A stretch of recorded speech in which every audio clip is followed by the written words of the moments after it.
আমি রাস্তা দিয়ে আসতেছিলাম আমার বাসায়, তো হঠাৎ করে জঙ্গল থেকে বিড়ালটা বেরোচ্ছে। আমি জানি না এটা কি কারো পালা বিড়াল কিনা, মনে হয় না, তাহলে গলার মধ্যে বেল বাঁধা থাকতো।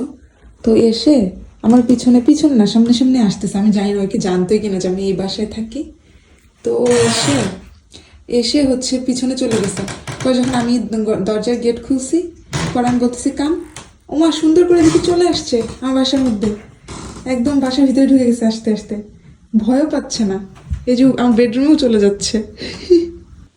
আমি জানি না ওই পুরো বাসার মধ্যে কি খুঁজতেছে এবং ওরা কি খায় আমি তাও জানি না। আমি তো আমাদের দেশি খাবার দিছি, ভাত দিছি সাদা, আর হচ্ছে গো গো গো ইট দ্যাট। আমার ভয় লাগতেছে, আমি কিন্তু বিড়াল ভয় পাই, আমি এতটা না, কিন্তু তাও আমি জানি না। শাওন অনেক পছন্দ করে বিড়াল, আমি এই জন্য ওকে ডাক দিছি এবং ও বলতেছে রাখতে এটাকে। সো আমি এই জন্য, আমার কিন্তু অনেক ভয় লাগতেছে এটা যদি কামড় দেয়। কামড় দিবে না আমি জানি না, তারপরেও আমি তো আমাদের দেশি খাবার দিছি, দুধ দিছি, তারপরে হচ্ছে ভাত দিছি সাদা ভাত, কিন্তু এগুলো খায় না। কি বলে ডেনিশ বিড়াল আসলে কি খায় আমি জানি না। সো আই থিঙ্ক ও হচ্ছে হাংরি। তো আমার বাসায় এমন কিছুই নেই যেটা ও খাবে, আর ওকে অন্য কারো বিড়াল কিনা আমি তাও জানি না। তো এখন অনেকক্ষণ ধরে দরজার ওখানে বসেছিল, প্রায় একজন মেবেও চলে যাইতে চাচ্ছে।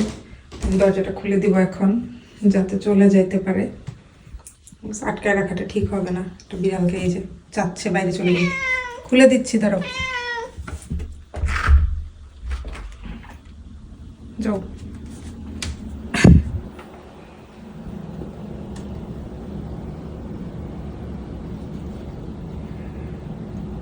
বাইরে অনেক শীত, বাট ওরা তো ওই রকমই ভাবেই ক্রিয়েট হয়েছে মনে হয়।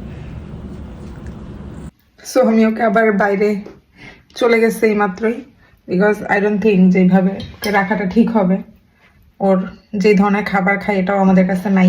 আমি অনেক কিছু দেওয়ার চেষ্টা করছি, প্রায় কতক্ষণ 15-20 মিনিট ছিল, বের করে দিছি। নিজের খাবার এখন নিজে খুঁজবে। আই থিঙ্ক এটা কারো পালা বিড়াল না, এটা হচ্ছে ইয়া থেকে বেরোইছে, জঙ্গল থেকে আর কি বেরোইছে। তো এই তো।